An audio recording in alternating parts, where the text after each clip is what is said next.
A ver, vamos. A ver, el compañero. Gracias, presidenta. Me siento por el tiro. Gracias, presidenta. Máximo Allende, periodista mexiquense, reportando para Subjetivo. Presidenta, al inicio de la administración del presidente López Obrador, se reportaron cerca de 90 hospitales, se le conoció como un cementerio de hospitales, obras cascarón, que en algunos casos se inauguraron, pero que en realidad la infraestructura no servía. Algunos que sí se inauguraron, como el de alta especialidad de Zumpango, carísimos, era como atenderse en un hospital privado. Y un ejemplo de ello, si algún día vuelve usted a ir a Coacalco o a Tultitlán, se dará cuenta que el hospital de oncología, ese que inauguraron en los corruptos gobiernos del PRI, de Rubiel Ávila y de Alfredo del Mazo, pues sigue en obra gris, presidenta. Yo quisiera preguntarle si, bueno, tengo el dato de que al término de la administración del presidente López Obrador se entregaron cerca de 60 hospitales. Saber si de esos cerca de 90 hospitales que recibió el presidente López Obrador, ¿a usted cuántos hospitales cascarón del gobierno, de los gobiernos neoliberales le ha tocado terminar, o si ya se acabaron esas obras grises y ahora se están construyendo nuevos hospitales? Zoe, ¿cuántos quedaron de los 90? ¿Quieres comentarlo? Muchas gracias. Sí, de esos 90 hospitales, 80 ya están operando, ya sea porque se concluyeron a la hora de la transferencia hacia el IMSS Bienestar o porque fueron rescatados por el Seguro Social. ¿A qué me refiero como rescate?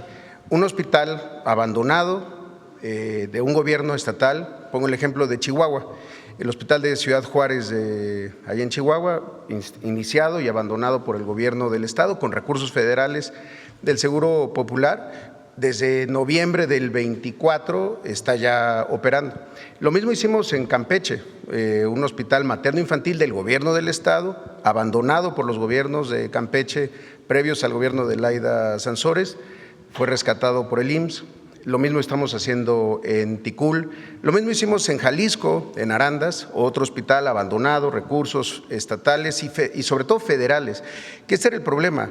La Secretaría de Salud en aquellos años ejecutaba, autorizaba obras y se le entregaban recursos a los estados, a gobiernos estatales, insisto, y dejaban las obras abandonadas.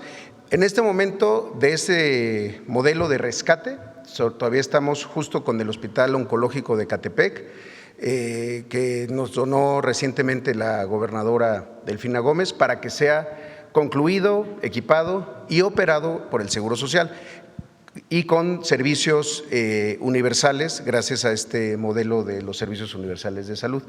Lo mismo estamos haciendo en Pabellón de Arteaga, en Aguascalientes. Ahí igual, desde 2014, un hospital de esa época de Seguro Popular, financiado por el gobierno federal para el gobierno del estado, abandonado, y el año pasado nos lo donaron para que nosotros lo concluyamos, lo equipemos y lo operemos.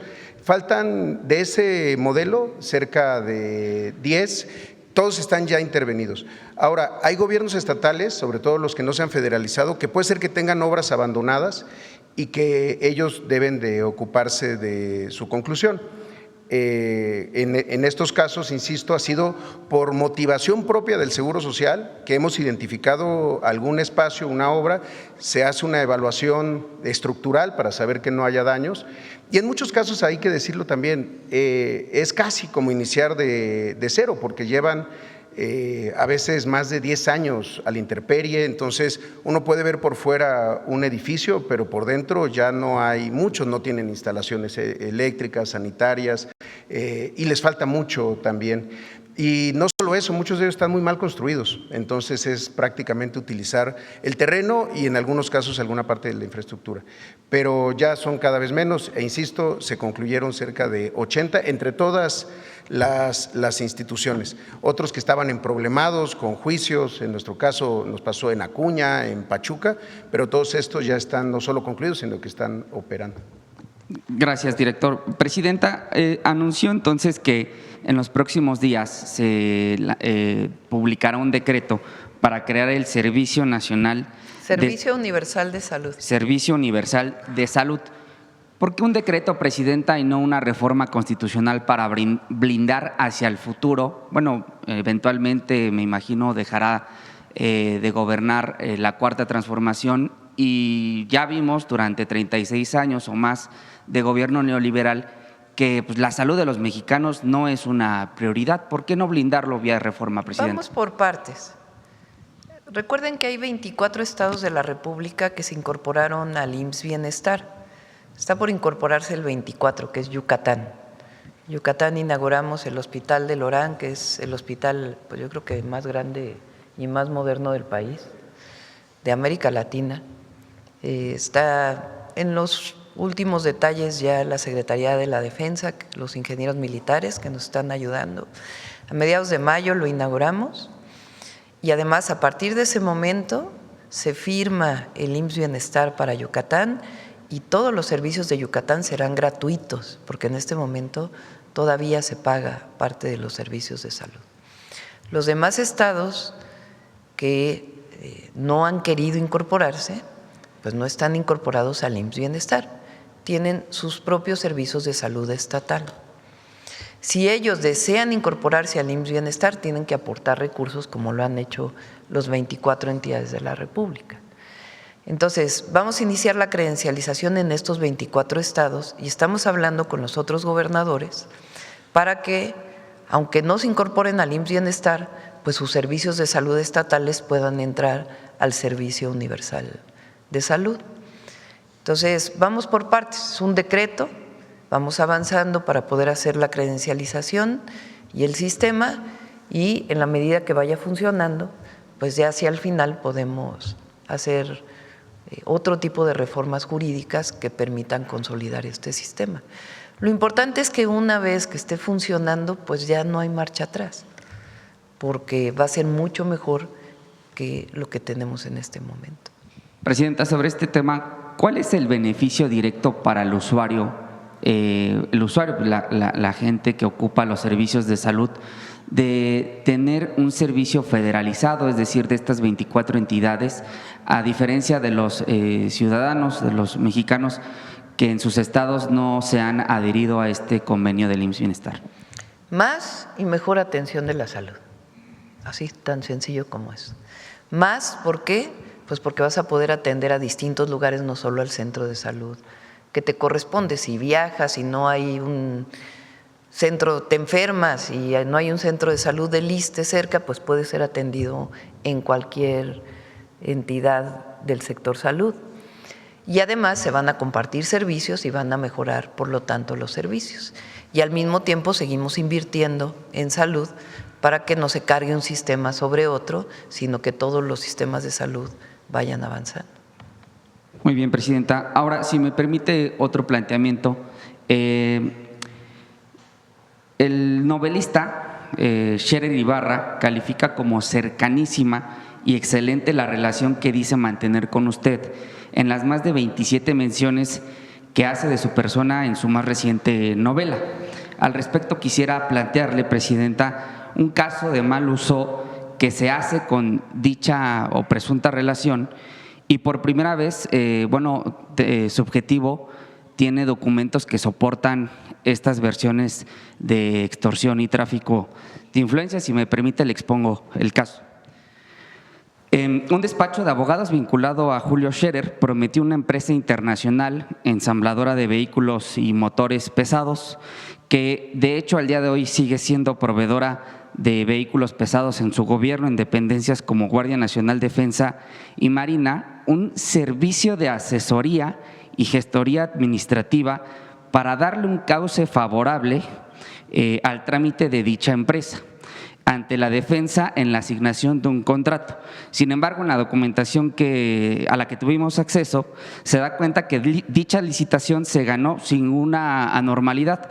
De hecho, el fallo se dio porque el proveedor presentó un precio 30% menor, o sea, muy competitivo. La fuente con la que nos contactamos nos aseguró que, posterior al fallo, se cuestionó se cuestionó informalmente a los generales encargados de dicha licitación sobre el grado de intervención de Guzil y abogados en este proceso, el despacho vinculado a Scherer. La defensa negó categóricamente tener cualquier relación, conocimiento, vínculo u operación con el escritor de política ficción o con su trabajo jurídico-administrativo en este caso o en otra, lo que revela dos cosas, Presidenta. Uno, que dicho despacho, Guzil y abogados, cobra por el trabajo que no hace e incluso en este proceso fraudulento entre privados, el Poder Judicial Federal blindó las cuentas de dicha empresa que sirven para pagar la nómina de sus empleados y sin embargo, bueno, la jueza del Distrito 60 local en materia de lo civil permitió que esta pandilla de abogados extrayeran 90 millones de pesos. Y por otro, Presidenta, revela… ¿Qué es el contrato? Es un contrato para proveer vehículos pesados a defensa. Por otro lado, Presidenta, lo que revela este caso y la documentación a la que… ¿Y de qué año es el contrato? De enero de 2024.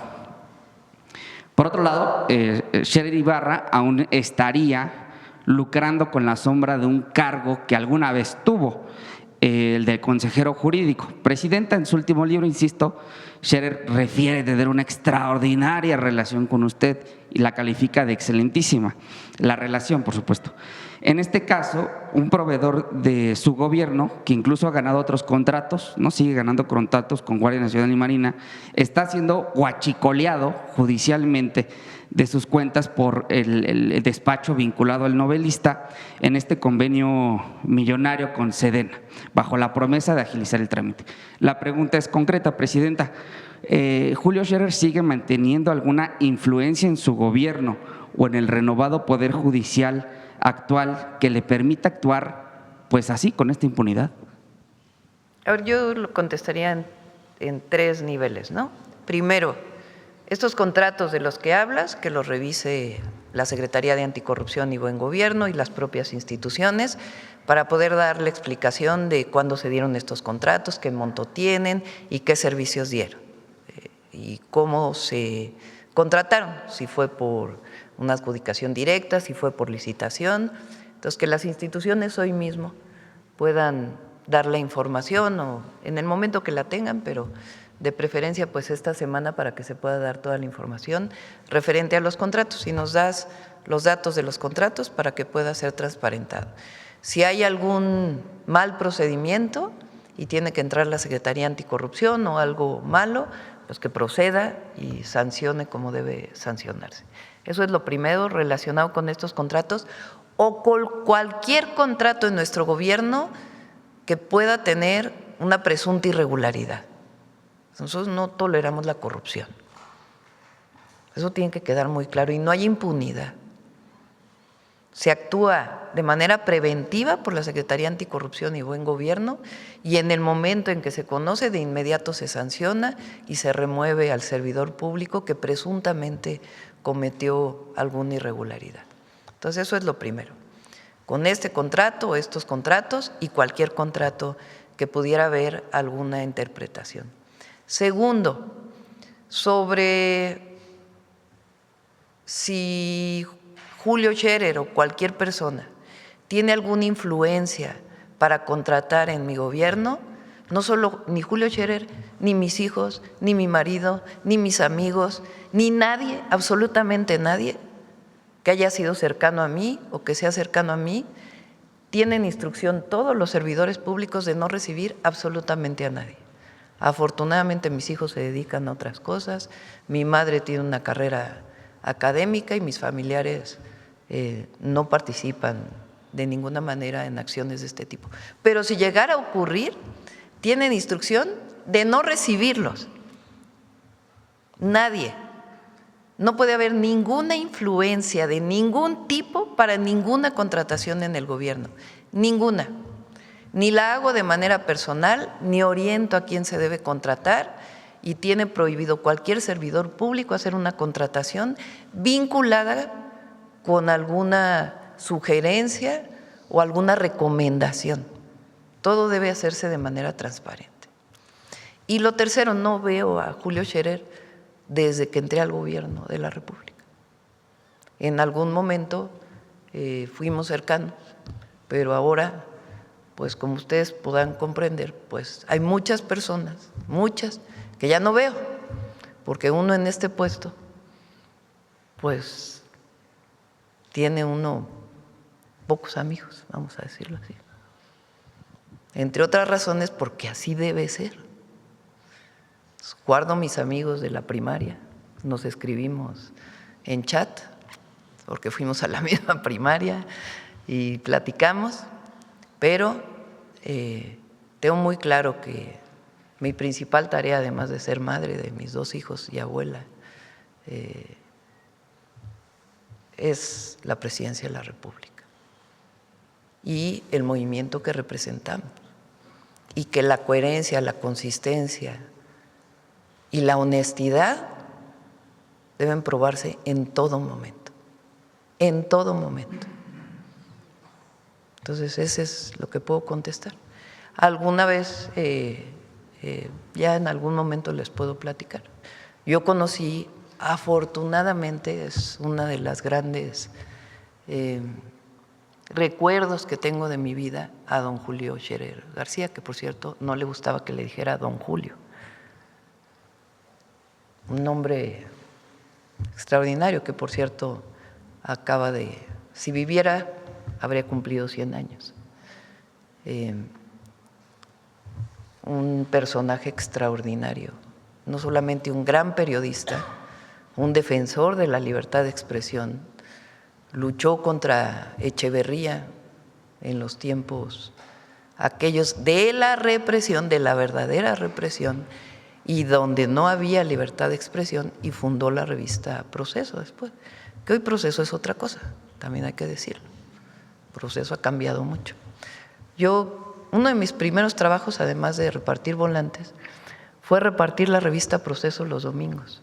Cuando sale Proceso, no se vendía en los estantes, porque no era permitido, porque estaba controlada la venta en los lugares donde se venden los periódicos. Entonces, muchísimos jóvenes, estoy hablando, ¿en qué año se fundó Proceso? Creo que yo estaba en la secundaria, imagínense. 76, estaba yo en la secundaria. Y algunos amigos ya que iban en la prepa, los contactaron a ver si querían ir a repartir la revista Proceso. Nunca gané un centavo de eso, ¿verdad? Pero yo los acompañaba los domingos a ir a repartir casa por casa la revista Proceso. Hoy no lo haría, la verdad, porque Proceso hoy es otra cosa. Responde a otros intereses desde mi muy particular punto de vista. Presidenta, sobre esta investigación que ya publicamos en nuestro portal, en subjetivo.mx, con toda la documentación que nos ha referido, con gusto igual la vamos a hacer llegar a su equipo de trabajo, preguntarle, porque revisamos que no es, Guzuli Abogados no es la única consultora, hay empresas especializadas que se dicen especialistas en gestión estratégica ante el gobierno federal, que no es otra cosa que tráfico de influencias. Presidenta, ya el mensaje es muy claro para los servidores públicos desde esta tribuna, pero ¿qué le diría a esos empresarios que caen bajo la promesa de que se conoce? Pues que sepan que aquí en el gobierno tienen que participar en las licitaciones para poder ganar un concurso y poder ser contratados. Y que no se vayan con la finta de nadie, porque a nadie se le da un contrato por tener un vínculo amistoso o de relación familiar con algún proveedor. A nadie. Mi último cuestionamiento sobre esto, y con esto concluyo, Presidenta, es que hay calumnias, mentiras, que a veces no basta con un desmentido público. Ejemplo de ello es, por ejemplo, cuando a usted se le acusó falsamente de ser la narcocandidata a partir de un libro, de una novela de política ficción que la candidata del PRI en aquellos días, luego confesó que no la leyó, que en realidad solo citó ese fragmento. Usted demandó y bueno, esa candidata del PRI fue encontrada culpable de calumnia, pagó cerca de $500,000 al INE por decir mentiras a lo largo de la campaña.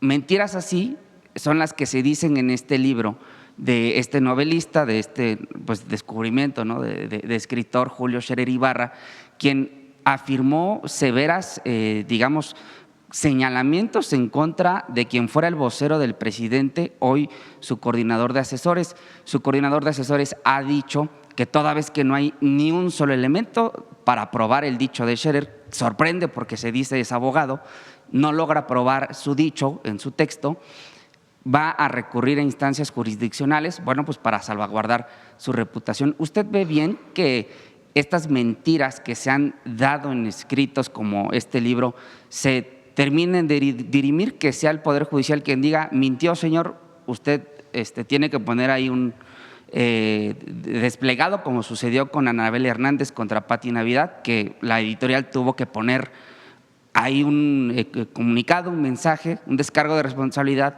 para decir que eso era pues, producto de tal vez su imaginación, no lo sé? Y en el caso de Scherer, pues entiendo sería lo mismo que estaría buscando Jesús Ramírez. ¿Usted ve bien esa forma de despejar las dudas? En México hay libertad de expresión. También hay derecho a la información, pero hay libertad de expresión.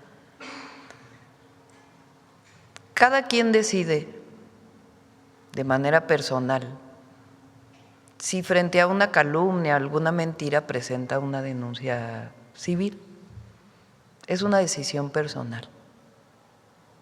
En este caso, Jesús Ramírez toma la decisión de hacerlo, pero es una decisión de él, porque tuvo sus consideraciones frente a lo que se publica en este libro. Hay otras personas que tienen derecho de hacerlo y hay otras personas pues que ni lo hacemos, porque imagínense si me dedicara a poner denuncias civiles por las calumnias que se levantan en medios de comunicación o en redes. ¿Qué preferimos nosotros? La mañanera. En este espacio podemos desmentir con argumentos, con datos, con verdades, calumnias que se presentan contra nosotros. Algunos ni perdemos el tiempo, la verdad, porque tampoco podríamos dedicar la mañanera a eso. Hay quienes piensan, por ejemplo, que eso es polarizar. Bueno, ¿qué pasaría si no existiera la mañanera para que uno pudiera aclarar calumnias que se vuelven virales en la red? O calumnias que se presentan contra el gobierno de México, no contra la presidenta, como noticias de 8 columnas. No, se hace noticia lo que es una propaganda política y se administran algunos medios de comunicación como medios de propaganda política, no de verdades o de acercamiento a la verdad, o de manera objetiva, lo más objetiva posible, una nota, sino que se dedican a la propaganda política contra el gobierno de México, porque no coinciden con nosotros. Entonces, prefiero tener este espacio y decir públicamente, miren, esta nota no es verdad, miren, estos datos muestran que esta nota es falsa, miren, dijeron esto, no hay manera de probarlo. Eso no es polarizar, es sencillamente poder tener el derecho de réplica de la presidenta de la República, imagínense si no existiera la mañanera, o poder tener el derecho a informar adecuadamente sobre un tema. Imagínense lo que nos costaría difundir el Servicio Universal de Salud si no existiera la mañanera. La mañanera la ven en 400,000 personas nada más en una plataforma. Llega a verse en 1,000,000 de personas en una plataforma. Pues lo que después comentan en familia, oye, ¿viste hoy la mañanera de la presidenta? Que quieren llegar al Servicio Universal de Salud. ¿Ya sabes qué es eso? Oye, que hay que ir a credencializarse. Si no tuviéramos este espacio, imagínense lo que nos costaría difundir con medios que muchas veces están cerrados. para nosotros. Entonces, la mañanera es un excelente ejercicio. Aquella persona que decida de manera personal, frente a una calumnia, una mentira, presentar una denuncia, también está en su derecho. Para eso existen las leyes. Pero ya depende de la decisión de cada persona. Le agradezco sus respuestas, presidenta. Sí. Vamos de este lado. A ver, acá que no has preguntado hace un ratito.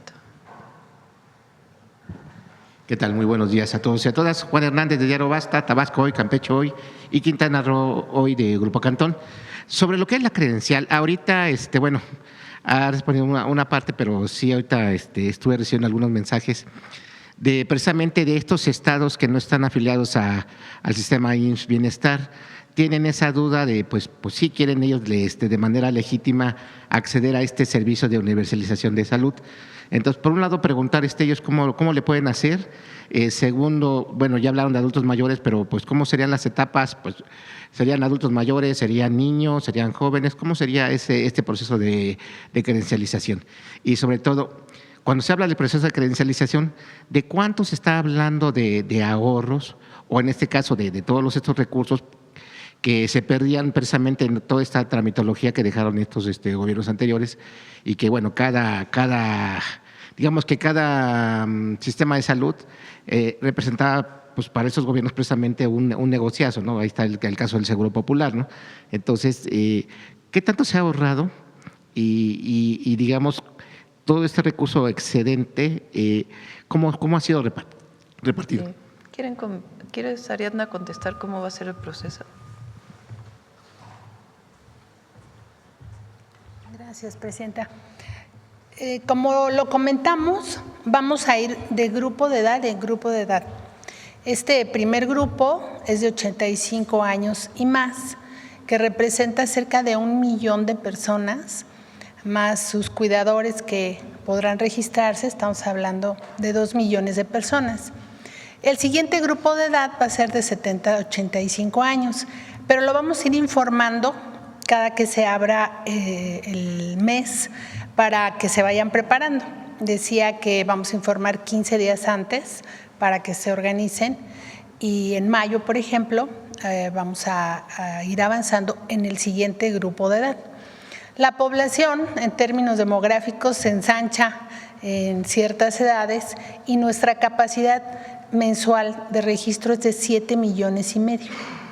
Entonces, hemos hecho todo el análisis demográfico por territorios para saber los grupos de edad, si son deciles, si son quintiles, irá modificándose. Esto es importante que la población esté atenta a cuando vamos a informar el siguiente grupo de edad para que se preparen las familias para hacer este registro. Cuando lleguemos entre los 40 y los 50 años, que son la edad en la que tendrán seguramente o mayormente hijos menores de edad, podrán registrar a los niños independientemente de la letra de su apellido. Y lo vamos a ir detallando en medida de que cada grupo de edad pues tiene ciertas condiciones. Y por eso ahora estamos anunciando a los de 85 y más para que ellos sean los primeros que se registren.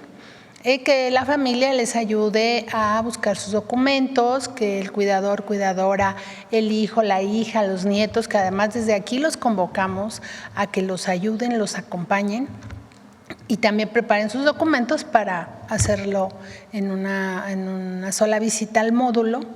Iniciamos en estas capitales, como ya lo informó la presidenta, son equipos especializados para tomar los datos, para tomar las fotografías y demás, y por ello es un equipo que se está dotando, que vamos a tener responsabilidad nosotros, se está enviando esta semana a los estados.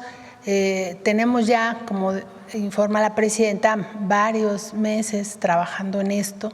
Hemos capacitado a las y los servidores de la nación en diversas materias, en el derecho a la identidad, el derecho a la salud. Se tiene que hacer con toda claridad del trabajo que estamos realizando y vamos a estar 17,000 de nosotros en esta gran tarea como lo dije en la otra conferencia, es el proyecto más importante que nos han encargado por su dimensión, por su trascendencia. Nuestra responsabilidad es combatir la desigualdad y la pobreza, y el derecho a la salud es parte de ello. Por eso es una tarea muy importante que nos emociona, estamos contentos por esta tarea que la presidenta nos ha dejado en responsabilidad, y decirle a la gente que prepare sus papeles, que esté atenta a la información el día que le toca su letra. Ya los adultos mayores están muy acostumbrados por el pago de sus pensiones. Es un registro muy similar al de las pensiones, pero ahora será sistematizada toda esta información. Esto es muy importante porque va a permitir que la información esté organizada para este acceso. Entonces, es la manera en la que lo vamos a organizar. Detrás hay todo un esfuerzo muy detallado. A la gente hay que comunicarle pues los datos importantes en este mes de abril, 85 y más, sus documentos, que son 5 documentos, e iremos informando poco a poco, también para que si les toca en julio no se les olvide, si se los informamos desde ahora. Tratamos de que la información sea clara para el grupo de edad que va a ir tocándole a cada quien. Pero todos los mexicanos, desde los 0 años hasta los más de 100 años, tendrán esta credencial. Por ahora en las 24 entidades federalizadas, iniciaremos en las capitales también para que vayamos todos aprendiendo el proceso y ustedes nos ayuden sobre todo a multiplicar esta información. Muchas gracias. Gracias. ¿Sobre los ahorros? ¿Sobre los? Ahorros y… Digamos que a la hora de digitalizar todos los procesos, dejar de usar los papeles para todo, ya en esta época del siglo XXI, se generan muchísimos ahorros. Puede haber un proceso inicial de que cueste un poco más. Por ejemplo, si no tienes computadoras en un centro de salud, pero ahora ya necesitas usar el expediente médico a fuerzas, pues vas a necesitar una computadora y conexión a Internet. Bueno, además de que vamos a facilitar la conexión a Internet, pues tenemos que comprarle la computadora al centro de salud. Entonces, eso puede ser un gasto inicial, sí, pero lo que te vas a ahorrar en los siguientes años de ya no estar usando papel y la eficiencia que vas a generar por tener una base de datos con los expedientes médicos, incluso para investigación en salud, si así lo permite la persona, o para epidemiología o algunos análisis que se tengan que hacer de salud pública en el país, pues va a ser mucho más sencillo. Ahora puede parecer que estamos haciendo una inversión especial en la credencial que a lo mejor no tendría mucho sentido. No, es una inversión que nos va a generar ahorros a lo largo de los siguientes años, porque la persona va a tener una identidad del Servicio Universal de Salud que le permite entrar a cualquier área y tener acceso incluso a él mismo a su expediente médico, a sus análisis clínicos, etcétera, de manera gratuita, absolutamente gratuita. Entonces, el proceso de digitalización y conectividad de todo el sistema de salud tiene que estar en el 2026 para que iniciemos con el servicio universal a partir de enero del 2027. Es una inversión muy importante, pero que nos va a ayudar hacia adelante. Porque si seguimos con centros de salud que no tienen conexión a Internet, que no tienen computadora, que no hay expediente clínico digitalizado, pues entonces el servicio de salud se va retrasando en toda su atención. Perfecto. Y precisamente a colación de este tema, a usted le ha tocado ser pionera precisamente en este esfuerzo o en esta visión de unificar sistemas. Recuerdo que como jefa de gobierno a usted le tocó, bueno, también aquí está Eduardo Clark, el reto de lo que fue el sistema de transporte. Ahí estaba el caso que el trolebús tenía su propia forma de cobro, el tren ligero tenía otra forma de cobro, el metrobús tenía otra forma de cobro, y a usted le toca precisamente unificar. Y le pregunto esto porque primero, por un lado, preguntar cómo va aquel asunto de los taxímetros digitales, cuándo nos podrían dar un adelanto de eso, porque obviamente, curiosamente, no había nadie de los que están involucrados, pues ha salido a decir nada, ¿no? ha salido a decir nada. Bueno, pues obviamente la gente tiene derecho a saber pues qué fue lo que le intentaron endosar a la ciudadanía.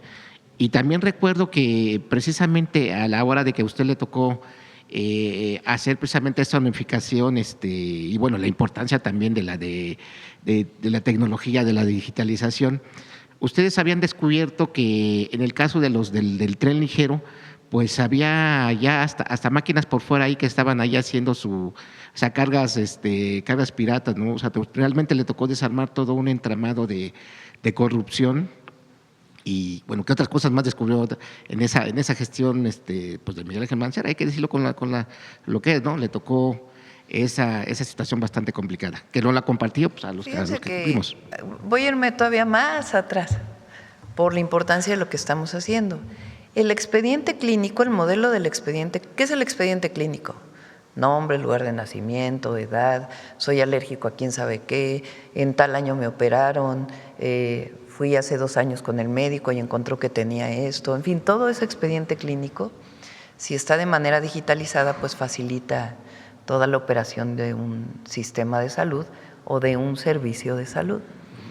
Ahora, uno podría como gobierno comprar una licencia de alguien que hace un software especial de eso. No lo hicimos. ¿Qué sistema estamos utilizando? El del IMSS, que se desarrolló por el propio Instituto Mexicano del Seguro Social con Zoe Robledo. Entonces, ese desarrollo interno del IMSS está siendo ya incorporado al IMSS Bienestar, pero es un desarrollo propio de mexicanas y mexicanos que hicieron este desarrollo, que hoy funciona en el IMSS y que va a funcionar con el IMSS Bienestar, y estamos viendo el ISSSTE y el Pemex también, para que puedan tener una interoperabilidad, se llama, entre los sistemas que ya existen. Bueno, cuando hicimos el Metrobús, les estoy hablando de hace muchísimos años, por cierto, hoy se cumplen 21 años del desafuero del presidente López Obrador, cuando fue jefe de gobierno. Bueno, en aquellas épocas fui secretaria de Medio Ambiente y coordiné el proyecto del Metrobús, el Metrobús Insurgentes, que fue el primer Metrobús que se hizo en el país. Negociamos con los que tenían los microbuses, decidieron dejar el microbús, subirse a un nuevo esquema de organización de empresa, y ahí inició la tarjeta, usar una tarjeta para poder entrar a un sistema de transporte que no existía. Entonces, teníamos en aquella época la opción de contratar también a una empresa, y entonces se iba a quedar el Metrobús con esa empresa para siempre, porque después cambiar iba a ser muy difícil. Y decidimos que no, que tenía que ser un software abierto, que en aquella época apenas se empezaba a utilizar. Tuvimos un convenio con la ciudad de París, que tenía un sistema que se llamaba Calypso, y a partir de ahí iniciamos con este sistema de software libre para el sistema de transporte público. Eso fue en el año 2003. Bueno, cuando llegué de jefa de gobierno, dijimos que esa tarjeta pueda ser utilizada para todos los sistemas de transporte público.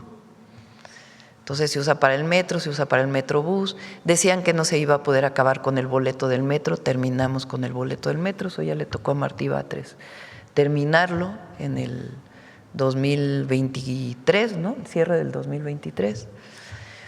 ¿Y cómo funciona? Con algo muy parecido a lo que vamos a hacer ahora, que ya tuvimos la experiencia entonces, con una caja de compensación. El metro le paga al Metrobús lo que le corresponde, le paga, en fin, a todos los sistemas de transporte. Y es un software libre, no contratamos a ningún sistema que tenemos que estarle pagando. Esa es la orientación general para el gobierno de la República hoy, que no se estén contratando licencias a menos que sea absolutamente necesario. Por ejemplo, el SAT paga licencias porque es un sistema mucho más complejo y la sustitución llevaría mucho tiempo. Pero así va a funcionar el Servicio Universal de Salud. No vamos a estar contratando, si acaso algo de inteligencia artificial, pero de lo demás no vamos a estar contratando, sino que es pues desarrollo de Eduardo, de Zoé, de Martí, de Alejandro Schwartz y del doctor Kersenovich. ¿Y de los taxímetros digitales cuánto pretendía? Esa es otra. Ya vamos a presentarlo vamos a invitar a Andrés Layuz para que cuente el enjambre de aquella historia de las tabletas. Yo Que por cierto, todavía- un periódico recientemente sacó que se sigue pidiendo eso de los taxistas. No es cierto, no se sigue pidiendo. Bueno, y finalmente 2 temas rápidos. El primero, ¿qué reporte le dieron de los bloqueos, de los bloqueos de ayer que pretendían hacer estas organizaciones? Que al final creo que ni siquiera ni la mitad se llegó a poner, pero ¿qué reporte le dieron? Fueron realmente pocos bloqueos. Muchos de ellos se pudo hacer una vía alterna para que no tuvieran tanto problema los vehículos, tanto de carga como de pasajeros, para poder pasar. En algunos casos levantaron las casetas, creo que el día de hoy todavía quedan 3 o 2, uno en Guanajuato y el otro en Baja California. El caso de Baja California hay una vía alterna, en el caso de Guanajuato se está hablando con las personas, pero pues realmente no fue lo que habían dicho que iba a ser y se atiende, siempre va a haber diálogo. Lo que sí es que no vamos a regresar al esquema donde se le da el dinero a las organizaciones, eso sí ya no. El otro día estaba en Zacatecas, en una asamblea. En Zacatecas tenemos el programa del Plan Frijol, que es desde el mejoramiento de la semilla con los propios agricultores y después el acopio y un precio de garantía para la compra del frijol. Del año pasado a duplicamos el acopio de frijol y hay personas que todavía estaban pidiendo que pudiera ser acopiado más. Pero algunos de ellos venían con organizaciones. Entonces en el micrófono en la asamblea dije ahí, si quieren que regresemos expliqué, ¿no? Los apoyos se dan de manera directa al productor, no se dan a través de organizaciones. Antes, ¿qué quería decir eso? Se le daba una organización, esa organización, el líder recibía el dinero y el líder repartía a los que eran parte de esa organización. Nosotros no, nosotros abrimos, en el caso de la pensión adulto mayor, pues es universal. En otros casos como esto, se abre para un padrón y se apunta el que quiera participar en el programa. Entonces, así estamos haciendo el programa de frijol. Pero en el micrófono dije, ¿que soy de la organización fulana de tal? Pues no, eso se acabó. El apoyo es de manera directa. ¿Que soy diputado? Pues no, eso se acabó. Soy de manera directa. El apoyo es de manera directa, perdón. ¿Que soy diputado del PRI? Pues no. ¿Que soy diputado del PAN? Pues no. ¿Que soy diputado de Morena? Pues tampoco. El apoyo va de manera directa. Entonces, eso es lo que les decimos a todos los que están manifestándose. Hasta el límite de lo que se puede con el presupuesto público, se apoya por los bajos precios del grano, con apoyo del gobierno de los estados, incluso de los compradores que los hemos tenido en las mesas de trabajo. Pero regresar a apoyar a las organizaciones, eso ya no. O que soy el diputado o el exdiputado o el líder de la organización, eso ya no. No importa el partido político que seas, eso ya no. Perfecto. Y finalmente, ayer se cumplió un año de este lamentable accidente del Festival Axe, en donde murieron dos fotógrafos, dos fotoperiodistas. Esta situación evidenció 2 cosas. Uno, por un lado, las concesiones de espacios públicos a particulares, que afortunadamente en su gobierno se han ido combatiendo, pero sigue estando ese mensaje, por un lado. Y por el otro lado, las familiares de las víctimas pues dicen que han denunciado que no se ha judicializado el caso. Se ha cumplido un año, no hay detenidos, ni responsabilidades por parte de la alcaldía Miguel Hidalgo, gobernada por Mauricio Tabe, que también tiene lamentablemente pues el récord de que cuando suceda una situación así, pues bastante complicada, pues llega ya sea al día siguiente o no llega, digamos, al momento de la tragedia, ¿no? Y curiosamente también este tipo de situaciones han evidenciado corrupción. Ahí está el caso de la explosión ahí del departamento, que destapó esta situación del escándalo de corrupción inmobiliaria ahí en la alcaldía Benito Juárez y en otras alcaldías, ¿no? Digamos que para aterrizar la pregunta, por un lado, ¿qué opinión le merece precisamente que ha pasado un año y que ha habido, pues, digamos, todo tipo de, pues, no sé si llamarle a artimañas judiciales, pero todavía no se ha judicializado, no ha habido ni un responsable ni de la empresa ni del Entiendo que creador. está en la Fiscalía General de Justicia de la Ciudad de México, ¿verdad? Vamos a preguntarle a la fiscal cómo va ese proceso.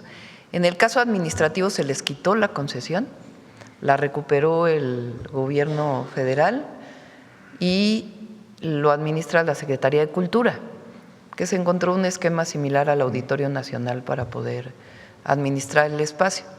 Y de hecho ya van a iniciar con algunos festivales.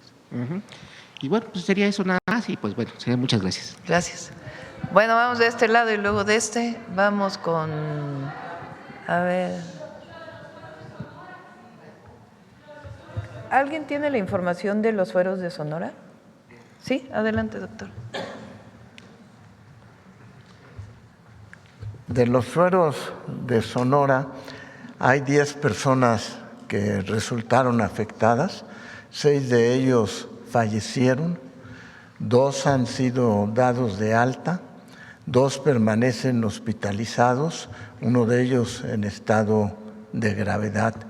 Hay un 11º caso que no recibió suero, pero sí recibió inyección en la rodilla y también presentó síntomas, ese ya está dado de alta. Se recogieron todas las muestras para COFEPRIS, están siendo analizadas, ya hay algunos resultados preliminares y también se hizo un análisis de los datos clínicos de esos pacientes.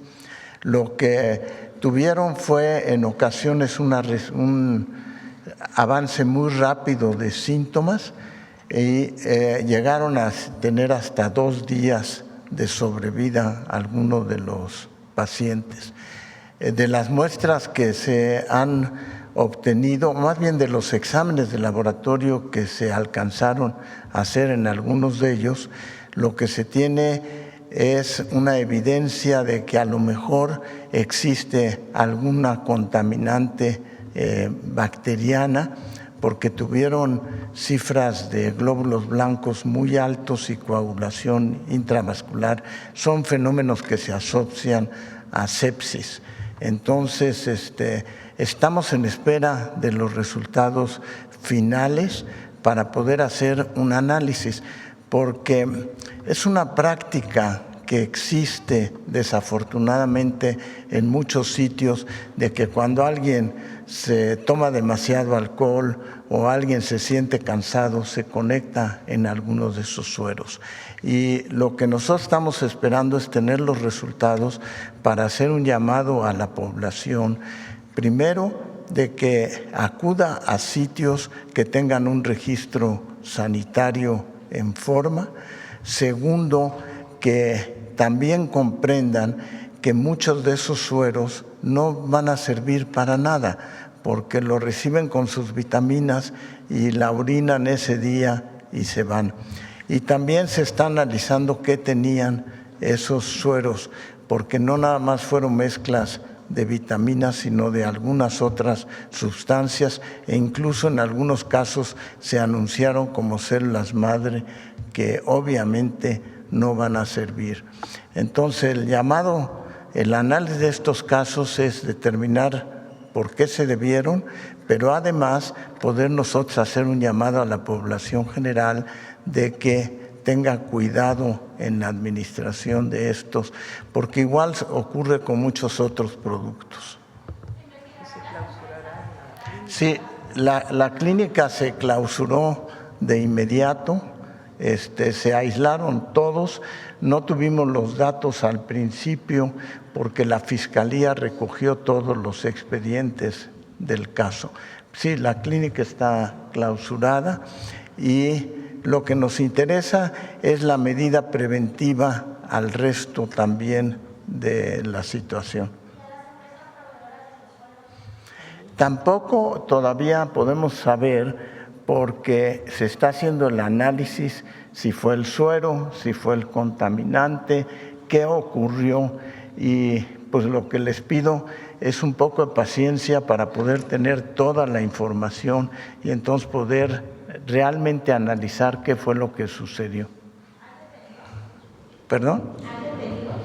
La persona el médico que los administraba está ya identificado.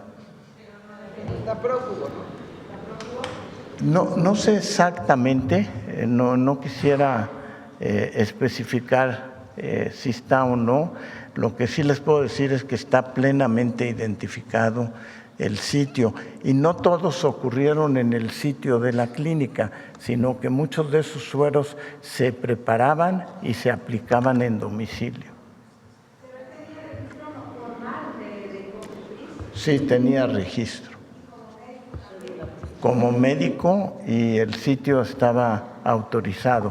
Lo que ocurre adentro, eso es lo que tenemos que analizar con cuidado. ¿Cuánto tiempo va a llevar todo este análisis de la sustancia? Yo espero que esta semana tengamos los resultados ya, y las muestras de tejido se enviaron al Instituto Nacional de Ciencias Médicas y Nutrición Salvador Subirán y también se están revisando. ¿Qué empresas son las de los sueros? Disculpe. ¿Qué empresas son las que producen los sueros? No, toda esa información se está analizando y hasta no tener el resultado final de saber si fue el suero o fue las sustancias o qué fue lo que sucedió en ese caso. Amerita un análisis muy cuidadoso y no queremos estar especulando sino tener toda la información. ¿Se usa en todo el país? ¿En todo el país se consume? No lo sé exactamente, pero sí es frecuente que la gente de repente, por eso señalé que incluso una gente que toma alcohol y tiene una borrachera, de repente va y se pone un suero para tratar de reanimarse o de hidratarse. Pues obviamente se pone una gran cantidad de sueros en el país, y es muy importante analizar qué fue lo que sucedió.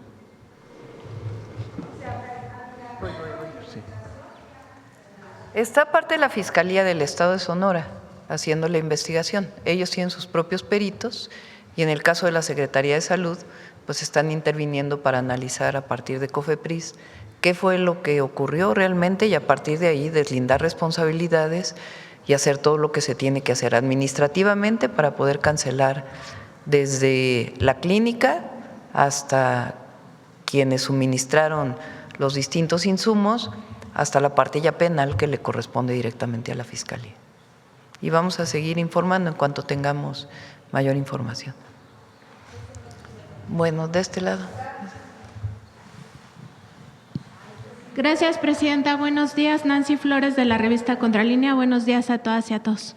Presidente, el día de ayer el gobierno de Estados Unidos dio a conocer que por primera vez se acusó penalmente al dueño de una tienda de venta de armas en Arizona, justamente por el cargo de conspirar con los cárteles Jalisco Nueva Generación y Sinaloa para el tráfico ilegal de armas hacia México. Preguntarle, pues no solo su opinión, sino más bien cómo contribuye esto a la lucha que ha llevado el gobierno de México en contra de las armerías por esta corresponsabilidad, no solo en el tráfico, en el delito en sí, sino también en la violencia. Primero, qué bueno que haya, pues por primera vez realmente una acción de este tipo. Segundo, está analizando la Secretaría de Relaciones Exteriores cómo incorporar esto a todavía una demanda que sigue pendiente de su resolución, porque es un acto pues muy importante en el proceso jurídico que se está llevando. Y tercero, pues seguimos trabajando para evitar que entre droga, por un lado, y también insistiéndole al gobierno de Estados Unidos que debe seguir avanzando para evitar el tráfico de armas a nuestro país. Es decir, que se puede tomar parte de esta experiencia para… Es lo que estamos viendo. Si esto que ocurrió es una prueba o un dato adicional que pueda ser utilizado en la demanda que se tiene. Presidente, en otro tema, preguntarle sobre esta acción que hizo el Servicio de Administración Tributaria de cancelar las autorizaciones a 270 asociaciones civiles para recibir donativos deducibles de impuestos y también exentar el pago del ISR. El SAT dio a conocer que parte de esta decisión se debió a que estas asociaciones civiles habían violado la ley. Claramente señala cuál es la violación en estos casos y llama la atención pues que en la discusión pública 3 de estas pues han tomado más relevancia. Son las 3 asociadas a la oligarquía mexicana y a grupos de derecha. Se trata del Instituto Mexicano para la Competitividad, IMCO, que en su órgano de gobierno no solo están empresarios, sino también está, por ejemplo, el salinista Jaime Serrapuche, quien estuvo durante los primeros días del sexenio de Ernesto Zedillo. Él también ya había sido secretario en el gobierno de Salinas y se le atribuye el error de diciembre y el gran latrocinio del FOBAPROA. En este caso, pues el IMCO tiene también financiamiento de Atlas Network, que es esta organización internacional de ultraderecha, y del Consejo Mexicano de Negocios, que pues engloba a todas las transnacionales, incluyendo medios de comunicación. En el caso, otro de los casos que llama la atención es el de México Evalúa, que también está asociado a grupos empresariales oligárquicos y de derecha, y el de Mexicanos Primero, que fue creada directamente por Claudio X González Guajardo, como muchas asociaciones que posee este empresario. En este caso, en estos 3 casos, el SAT ni siquiera se refiere al ámbito político, porque estas también han sido financiadas por el gobierno de Estados Unidos para hacer propaganda en nuestro país, lo cual está prohibido por la Constitución, sino se refiere a que estas violaron la ley porque informaron que supuestamente hacen investigación científica, cuando en realidad no lo hacen y no lo pudieron documentar. Preguntarle si se está investigando algún tipo de evasión de impuestos o también si esto constituiría un delito que tiene que ver con proporcionar información falsa a la autoridad. Primero es importante lo que dice, son decisiones técnicas, no son decisiones políticas. No es que la presidenta diga quítale a su posibilidad de ser donatario, ni me meto en esos temas con el SAT. El SAT hace su análisis técnico y a partir de su análisis técnico determina si están cumpliendo con lo que se requiere para poder ser una donataria o no. Ayer tuve una reunión con el director del SAT, me enseñó varios casos en donde se utilizaban estas asociaciones para contratos de outsourcing de personal. Imagínense, es algo que está prohibido por ley. Y entonces, una organización donataria, ¿qué quiere decir donataria? Que no pague impuestos cuando alguien dona recursos. Una organización que tenía el no pago de impuestos se está utilizando por una empresa para contratar a través de esta organización a los empleados de esa empresa.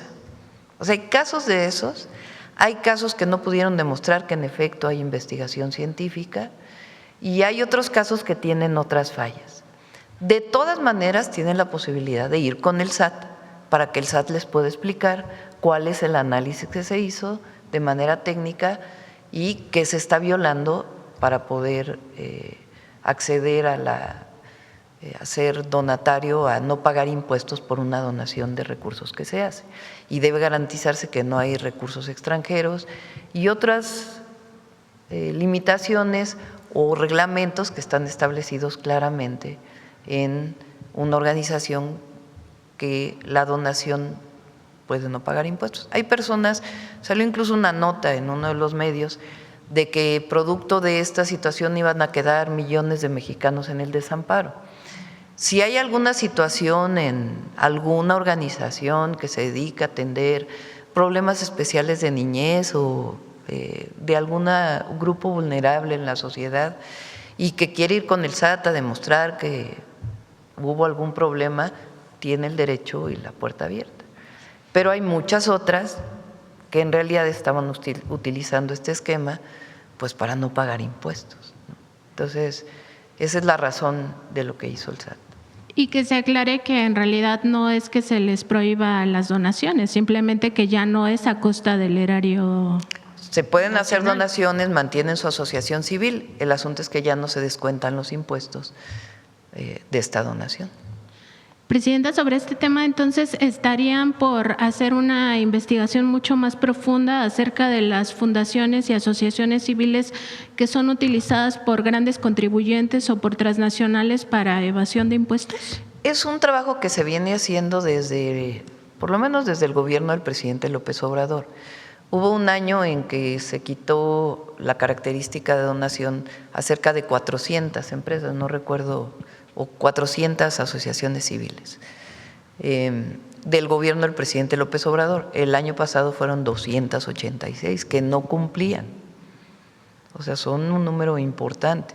Repito, si alguien quiere ir con el SAT a decir sí cumplí, quiero que me expliquen por qué no cumplí, tiene todo su derecho. Presidente, en otro tema, en la Suprema Corte de Justicia de la Nación está pendiente que se discuta, pues justamente si es constitucional la ley de ciencia. Esto en un contexto en el cual se promovió el sexenio pasado esta ley de ciencia para evitar que precisamente grupos oligárquicos hagan negocio con la ciencia y más bien que la ciencia esté al servicio del pueblo. Entre otras cosas, porque se tiene la experiencia que en gobiernos neoliberales el CONACYT fue utilizado para financiar a transnacionales y también a centros educativos privados a través de becas a investigadores, que eso pues está comprobado que en realidad estas escuelas o estas universidades son negocios. El CONACYT incluso financió, pues por poner ejemplos, los transgénicos de Monsanto y los pañales de Kimberly Clark. Preguntarle, Presidenta, sobre la importancia de que la ciencia siga al servicio del pueblo. Hace un par de semanas usted se refirió a que es muy relevante que la ciencia sirva al pueblo y que quizá no estarían pensando en que se anule esta ley, pero revisarla, saber en qué sentido vendría y si se seguirá protegiendo esta parte de que los recursos pues no vayan a grupos oligárquicos. Tiene que decidirlo la Corte en estos días y ellos, los ministros y ministras, pues harán sus interpretaciones. El Estado tiene la obligación de financiar las instituciones públicas. ¿Se permite la educación privada o particular como está establecido en la ley? Sí. Puede haber educación particular, es decir, escuelas privadas a donde uno puede enviar a sus hijos y tiene que pagar la colegiatura. Claro que se permite, pero el Estado no está obligado a subsidiar esas instituciones privadas, está obligado a proveer la mejor educación pública posible, desde la inicial hasta el posgrado. Y los recursos públicos, los impuestos de la gente, porque esos son los recursos públicos, pues deben ser dedicados a las instituciones públicas, en educación, en salud.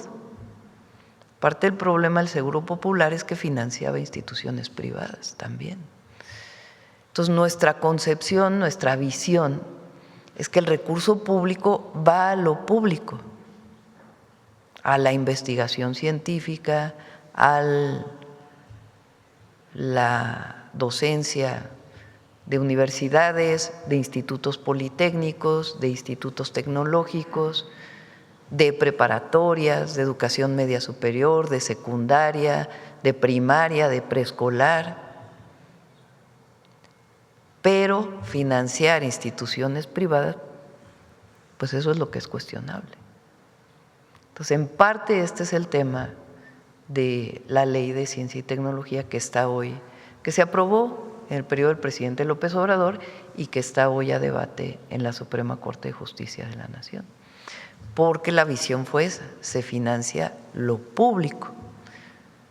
El recurso público debe ser para pagarle a los docentes de la educación básica, de la preparatoria, de las universidades, a los investigadores de las universidades públicas. Pero las privadas pues tienen sus propios esquemas de financiamiento.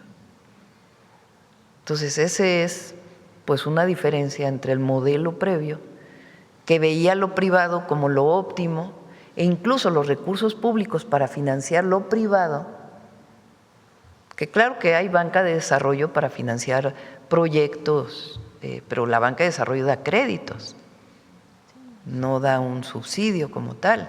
Y para que haya innovación también pues debe haber una banca de desarrollo que promueva la innovación y las startups que ahora están de moda y otras cosas. Pues claro que tiene que haber apoyo para la innovación. El asunto es si el recurso público que pagan todos los mexicanos y mexicanas va a las instituciones privadas. Hoy lo que más hemos pagado los mexicanos de instituciones privadas pues es el famoso FOBAPROA. Nosotros seguimos pagando, todas las mexicanas y mexicanos, una deuda privada que convirtieron en deuda pública. Entonces, la orientación de nuestro proyecto es que va para financiar lo público y lo privado, es más, tiene que existir.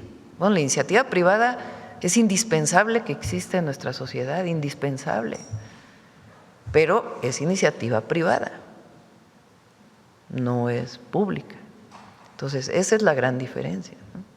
Sino a costa del dinero del pueblo. Exactamente. Presidenta, y por último, y aprovechando que está aquí el Gabinete de Salud, preguntarle cómo va la redacción del reglamento de la Ley de Alimentación Adecuada y Sostenible, que entre otras cosas, pues se espera que ya prohíba por fin, más bien, se espera que obligue por fin a la industria alimentaria a informar cabalmente a los consumidores si los productos que están vendiendo, estos productos alimentarios procesados o ultraprocesados, contienen organismos genéticamente modificados o residuos de plaguicidas tóxicos como el propio glifosato a través de un etiquetado claro como el que ya existe y se aplica en Estados Unidos y en países de la Unión Europea.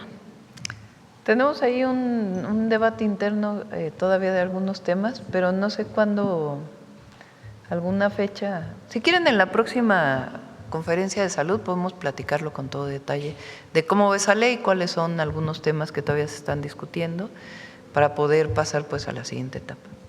Gracias, presidenta. Gracias. Vamos por aquí a ver, por alusiones personales. No, de hecho no. Gracias, presidenta. Adela Escobar, del Proceso. Buen día. Primero quisiera preguntarle sobre el tema del Comité contra la Desaparición Forzada. Ayer su presidente Juan Pablo Albán pues respondía a las declaraciones que en general ha hecho el gobierno, no solamente como tal usted, que indica que bueno pues los órganos del tratado sí forman parte del sistema de Naciones Unidas, son creados por tratados internacionales adoptados justo por la ONU y por los estados parte, y bueno que también sus integrantes son elegidos por los mismos estados que forman parte. Dijo que el desacuerdo pues es legítimo, pero la descalificación es cuestionable. En torno a esta situación, ¿cambia un tanto o un poco la postura que tiene el gobierno mexicano respecto de lo que concluye el comité? Ayer contestó la Secretaría de Relaciones Exteriores y Gobernación, no sé si tienes ahí el boletín para que lo podamos.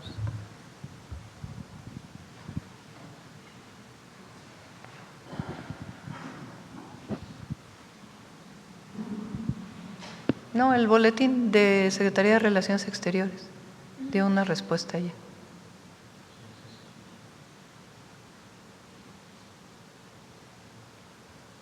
¿Usted como tal rectificaría ahí la respuesta que dio ayer, Presidenta, sobre… Este comité es un comité de expertos. La ONU nombra comités de expertos para distintos temas. En particular, este es un comité de expertos. No forma parte directa de la Organización de Naciones Unidas, no es la UNESCO, sino es un comité de expertos nombrado por el Comité de Desaparición Forzada. Entonces, no forma parte directamente de organismos de Naciones Unidas, número uno. Número dos, más allá de este tema, el tema es de fondo. Ellos dicen que no es así, pero si uno lee el documento, así viene.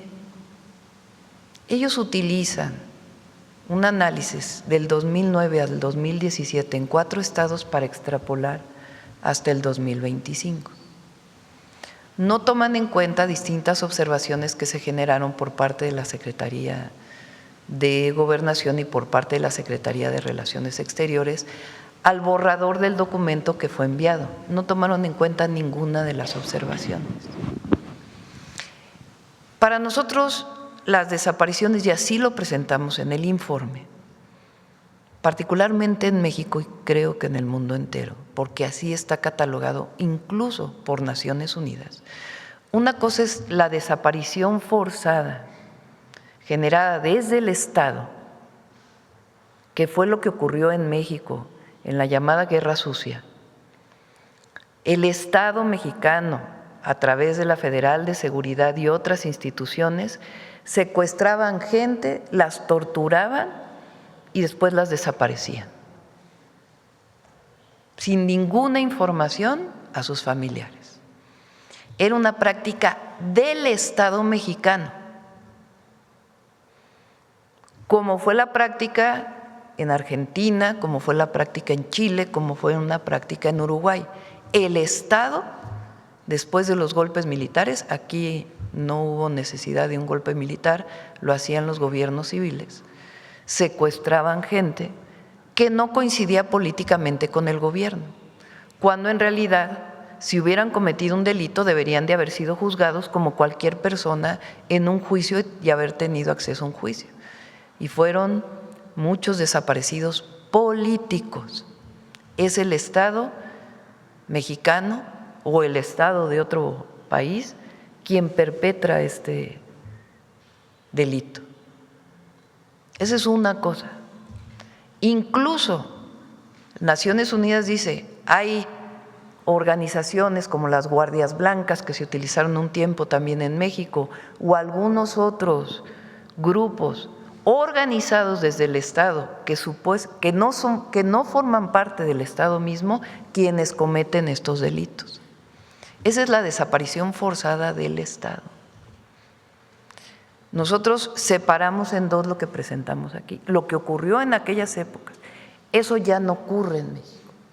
Si llega a ocurrir la desaparición de una persona por una autoridad del Estado, debe ser sancionada, pero no es una orden de ninguna institución. Puede ser un servidor público que llegue a cometer ese delito y debe castigarse porque no se solapa un delito de ese tipo. Otra cosa distinta, y estamos trabajando en ello y queremos erradicar ese delito, es el tema de la desaparición que cometen grupos de la delincuencia organizada, que secuestran agentes para la utilización de estos jóvenes dentro de sus grupos delictivos o jóvenes que voluntariamente se incorporan a estos grupos delictivos por diversas razones y que ya no tienen comunicación con sus familias. O algunas otras razones que no tienen que ver con la delincuencia organizada que son reportadas como desapariciones. Incluso de las personas que se han encontrado, por ejemplo, hay casos de personas que tenían violencia familiar en su casa y deciden separarse de la casa y ya no tener contacto con sus familias. Por esa razón, hay personas que hemos encontrado en esa condición. Este comité dice todo es lo mismo, todo es lo mismo. Entonces decimos, no, perdón, no es lo mismo. Y además hemos desarrollado y ha aprobado leyes nuevas, esquemas nuevos, comunicación con los colectivos, porque evidentemente no queremos que haya desapariciones en nuestro país y estamos ayudando a buscar a todas aquellas personas que fueron reportadas como desaparecidas. Eso no está tomado en cuenta en el análisis del comité. El comunicado que sale, ¿ese es de ayer? Salió otro comunicado ayer en la noche, a ver si te lo pasa Roberto, contestando a este comunicado que hace esta persona. Incluso hay un mexicano que fue parte de este comité que ha estado en los medios de comunicación. Nosotros a las familias de las personas desaparecidas, toda nuestra solidaridad, todo nuestro apoyo y todo nuestro fraternidad al máximo para poder ayudarles a encontrar a sus familiares y poder sancionar a los culpables. Verdad y justicia. Pero lo que plantea el comité es otra cosa distinta y por eso decimos que no estamos de acuerdo y que rechazamos ese informe con todos los argumentos que sustentan el rechazo a este informe. Dicen, alguno de ellos dijo, es que el gobierno de México se puso muy enojado. No es enojo, no es un asunto del estado de ánimo. Es un asunto de que no pueden acusar a un gobierno que luchó contra la desaparición forzada por parte del Estado de que está cometiendo el mismo delito o que equiparen la desaparición en México a ese delito. Es un delito, sí, estamos trabajando en ello, pero es algo que tiene este comité que hacerlo de manera distinta y ampliar su análisis a todo lo que hicimos, por ejemplo, en el 2025. Sí, de hecho, bueno, parte de las conclusiones que se contiene este comité en contra de la desaparición forzada, pues sí subraya que no encontró pruebas de una política federal para cometer desapariciones forzadas. O sea, admite que no es pues una orden del Estado mexicano que se cometan este tipo de desapariciones. Sin embargo, bueno, se considera como tal la magnitud de por ejemplo, la cantidad de personas desaparecidas en el país. Ya se daba cuenta del número que pues sigue siendo impresionante. Sobre todo en un país donde, bueno, pues, o en países donde pudiera no cometerse este tipo de crímenes, como bien se dice, no como tal de orden del Estado mexicano. Sin embargo, sí han encontrado indicios, por ejemplo, del asunto, bueno, se cometen por parte del crimen organizado, pero también por parte de algunos servidores públicos o en algunos niveles de gobierno que han permitido que se dé esta red de situaciones. Lo que ellos mencionan… pero el análisis viene hasta 2017, no viene posterior. En algún momento también menciona que son ataques sistemáticos a la población civil que se daban, pero que se siguen dando porque se siguen reportando este tipo de delitos, de desaparición, que como bien ustedes han mencionado, no tienen el conocimiento de en general cuáles han sido por desaparición forzada. Vamos a plantearlo así. ¿Cuál es el objetivo de un organismo como este de expertos en desaparición forzada hacia México, hacia las y los mexicanos? Si saben que el gobierno de México está haciendo un esfuerzo para erradicar este delito y para encontrar a las personas desaparecidas junto con sus familiares. ¿Cuál debe ser la posición? Decir, ¿en qué apoyamos? Precisamente parte de lo que ellos concluyen es la Pero solicitud. no es catalogar, enviar al ¿cómo se llama? Al alto comisionado, a la asamblea, o sea, en eso, y además en el propio informe no estamos de acuerdo.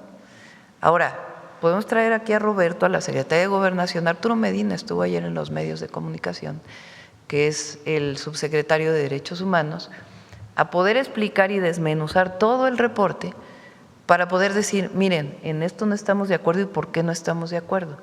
En esto no fue tomada en cuenta la observación que presentamos.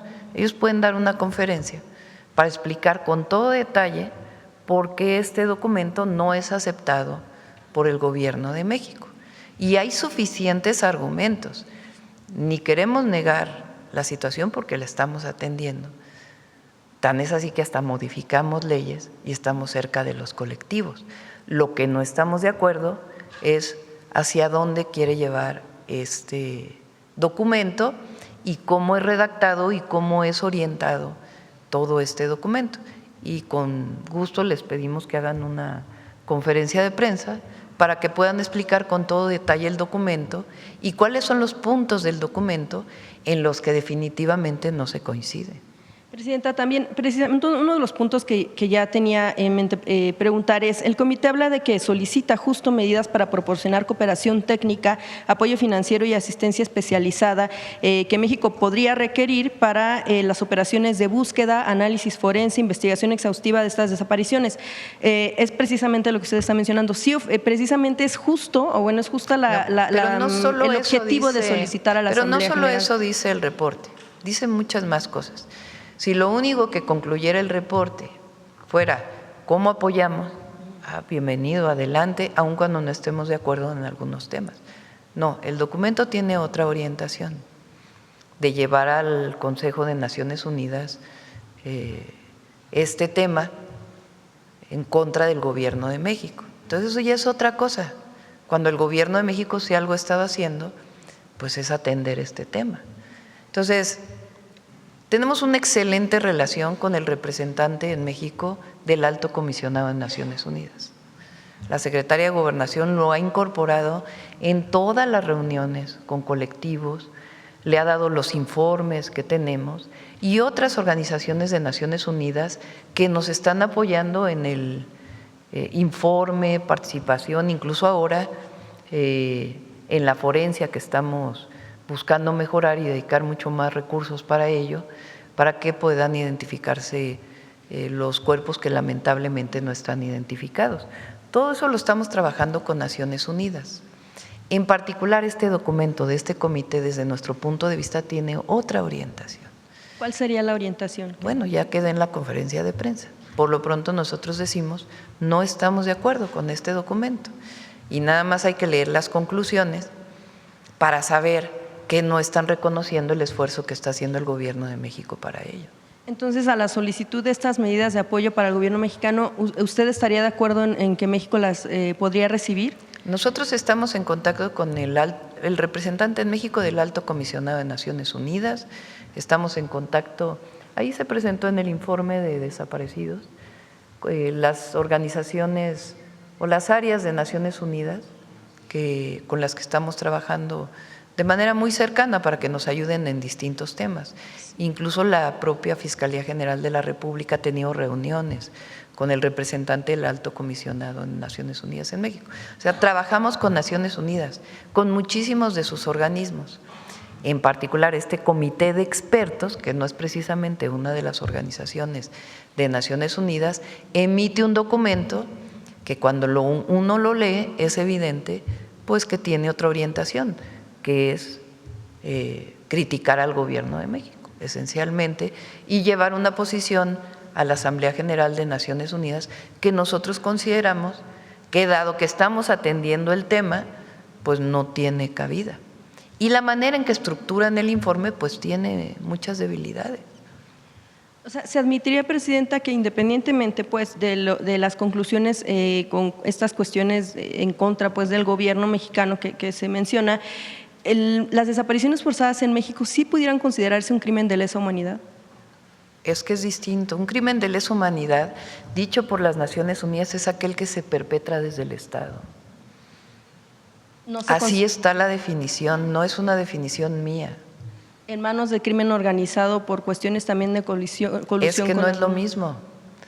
No se niega el delito y se atiende. Y claro que queremos erradicar el delito de desaparición en nuestro país, por supuesto. Y estamos trabajando con los colectivos y estamos haciendo las búsquedas y dando recursos. Pero esto que tú mencionas está perfectamente definido por las Naciones Unidas de una manera distinta. Entonces, llevarlo a eso, pues la verdad no estamos de acuerdo. No estamos de acuerdo. Y repito, para poder explicar con todo detalle todos los argumentos técnicos, académicos, jurídicos, para decir que este informe no está o tiene fallas y por eso lo estamos rechazando, pues que en una conferencia de prensa para que con todo rigor académico, científico, jurídico, se pueda entender por qué estamos rechazando este reporte. Finalmente.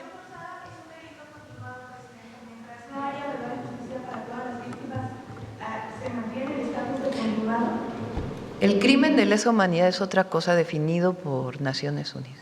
Es un ataque sistemático en contra de la población civil. Por eso les digo, porque no quiero detenerme mucho más aquí. Vamos a hacer una conferencia especial con la Secretaría de Gobernación, Relaciones Exteriores. Podemos traer expertos, si ustedes quieren, a esa conferencia de prensa, para que digan claramente qué significa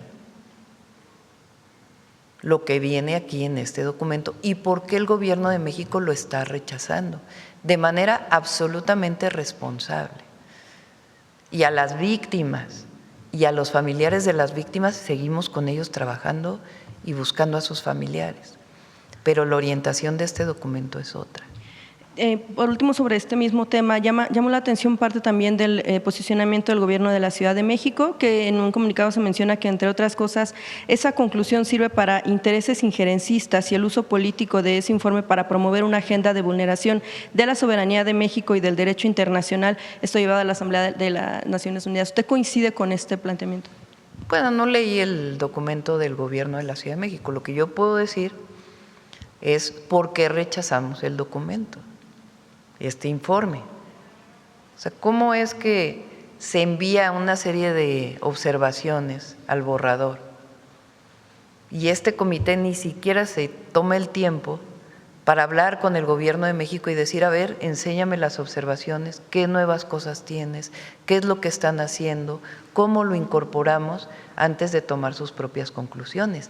Y el análisis esencial de lo que hace es del 2009 al 2017 en 4 estados de la República y de ahí hacia adelante. Entonces, de que rechazamos el documento, lo rechazamos. De que trabajamos con Naciones Unidas para atender este y otros temas, por supuesto que trabajamos con Naciones Unidas y con distintas instituciones de Naciones Unidas. El detalle del documento y de qué es lo que viene, con gusto podemos revisarlo y que vengan expertos a poder explicar por qué estamos rechazando este documento. O sea, ustedes observan una orientación más política.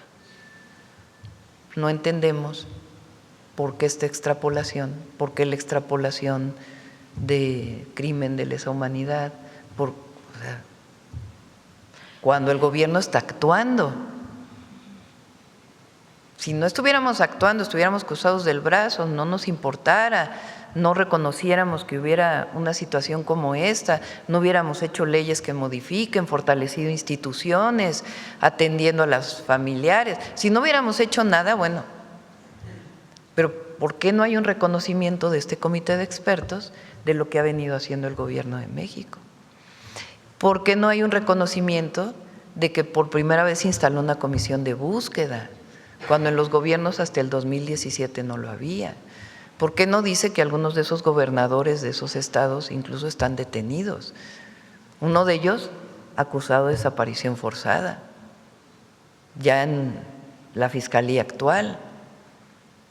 ¿Por qué no dice las sanciones, que haya elementos por alguna prueba vinculada con algún delito? O sea, ¿por qué no reconoce todo eso que ha hecho el Gobierno de México y un compromiso firme para seguir avanzando en este tema? ¿Por qué no lo quiere hacer? ¿Por qué no hay un reconocimiento? ¿Por qué no se tomaron en cuenta las observaciones? ¿Por qué quieren llevarlo a la Asamblea de Naciones Unidas? ¿Por qué no se reconoce la diferencia entre una y otra forma de desaparición? ¿Por qué? ¿Por qué? No, no está rebasado el Estado. El Estado mexicano existe y no está rebasado. Y se actúa en un fenómeno, una situación de delitos que se presentaron además a partir de la guerra contra el narco y el fortalecimiento de ciertos grupos delictivos en aquella época que cometen este tipo de delitos y otros delitos vinculados con la desaparición, que no todos son de delincuencia organizada, no todos. ¿Por qué no se hace un reconocimiento del modelo sistemático que estamos haciendo para analizar todos los casos? ¿Por qué no se reconoce que hay una comisión interinstitucional, intersecretarial, interdisciplinaria que está trabajando para poder atender esta situación? ¿Por qué no se reconoce que la Secretaría de Gobernación se reúne con los colectivos una vez a la semana, una vez cada 15 días? ¿Por qué no se reconoce que le hemos dado más recursos a la Comisión de Búsqueda? ¿Por qué no se reconoce la cantidad de búsquedas que se han hecho en el país? O sea, no hay un reconocimiento de nada de eso por parte de lo que ha estado haciendo el Gobierno de México. Pero sí hay una calificación y una orientación de pedir que se lleve a la Asamblea de Naciones Unidas. Entonces, por lo menos son dudas que dejamos ahí para que todo el mundo las analice. Y el análisis que se hace del documento, desde el primer borrador a este documento, no es un análisis político, es un análisis técnico. Es un análisis que se hace de cada párrafo que se pone ahí, de cada extrapolación de los conceptos que vienen planteados ahí, con expertos. Entonces, por eso rechazamos el documento. No es una decisión política decir, no lo vamos a aceptar porque no. Y claro que vemos otros motivos. Presidenta, en ese tipo de cuestiones también hablan de un mecanismo eficaz para esclarecer la verdad y prestar asistencia y protección a las familias. Como mencionaba la compañera, en tanto no se da verdad y justicia, sigue siendo precisamente el asunto de la magnitud. Pero si eso es lo que hemos dicho nosotros, yo lo he dicho aquí en este lugar. La Presidenta de la República ha dicho verdad y justicia en todos los casos de desaparecidos. Lo ha dicho la propia Presidenta de la República y hemos modificado leyes, hemos hecho instituciones, repito. ¿Por qué no se toma en cuenta todo eso? ¿Cuál es la razón de no tomar en cuenta todo eso? ¿Y por qué no tomar en cuenta las observaciones que se presentaron? Entonces, por lo menos te dejo esas dudas, o le dejo aquí a todos los que nos escuchan esas dudas, para que se lea desde una perspectiva distinta este documento y las razones del rechazo. Solo en este sentido, Presidenta, es que también se siguen sumando asesinatos de madres buscadoras y familiares buscadores que sabemos hace apenas unos días se encontró sin vida otra joven buscadora, Cecilia García Ramblas, buscaba a su hermano que ya lo había encontrado sin vida, pues seguía en la lucha de acompañamiento a los colectivos. ¿Por qué no, si nos permites, hacemos o que hagan ellos una conferencia particular sobre este tema y el reporte? Y que se explique de nuevo todo lo que se ha hecho y por qué las partes del reporte no son reconocidas por parte del Gobierno de México como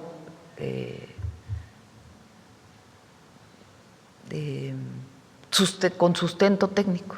¿Sería aquí dentro de las propias categorías de Naciones Unidas y las categorías que ellos deberían de haber seguido para poder hacer su análisis? Entonces, si te parece, dejamos aquí el tema y pedimos que hagan una… ¿Dónde sería la conferencia? Pues ya lo programamos con la Secretaría de Gobernación y Relaciones Exteriores y les pedimos que vengan expertos en derechos humanos que puedan explicar por qué no estamos aceptando este documento. Solo un último elemento, y ya con eso cierro, ya no pude plantear los otros temas por esta situación, pero quisiera preguntarle también en este sentido, también recientemente un juez vinculó a proceso a Hernán Bermúdez Requena precisamente por el delito de desaparición forzada. ¿Por qué en ese sentido, Presidenta, si se rechaza pues el señalamiento desde que todavía desde servidores públicos pueden ser parte de esta red de complicidad que lleva a grupos criminales a poder desaparecer a personas y que además seguimos viendo a responsables de nombramientos de estos funcionarios en un escaño del Senado de la República, como es el caso? Yo quisiera preguntar, Presidenta, ¿por qué si se rechaza ese tipo de señalamientos todavía vemos a funcionarios que fueron, por ejemplo, secretario de Seguridad en Tabasco, Hernán Bermúdez, acusado ahora vinculado a proceso por el tema de desaparición y a quien lo nombró sigue siendo Dalila, todavía estando en un escaño del Senado? Fíjate, tu misma aseveración. ¿Por quién es acusado de desaparición forzada? Sí, precisamente. ¿Por quién? Por el Estado mexicano, si lo ves en su amplio rango. Así es. Entonces, quiere decir que el Gobierno de México los estados de la República están atendiendo un caso como este, tan delicado como este, donde a alguien que fue funcionario público se le acusa de este delito. Oye, no se le acusa a pesar de que se ha demostrado que a lo mejor estuvo involucrado. Además es presunto, porque tiene que demostrarse. Pero el propio hecho de que a un funcionario público se le acuse de este delito y esté detenido por este delito, pues es un elemento suficiente para decir estamos atendiendo y hay cero impunidad. ¿O no? Pues sí, ¿no? ¿O no? O sea, el que se acuse a un funcionario público de desaparición en este año, 2026, que tiene que demostrarse que en efecto fue así, ¿no es una señal de cero impunidad? Yo creo que sí, ¿no? Vámonos. Gracias a todas y a todos.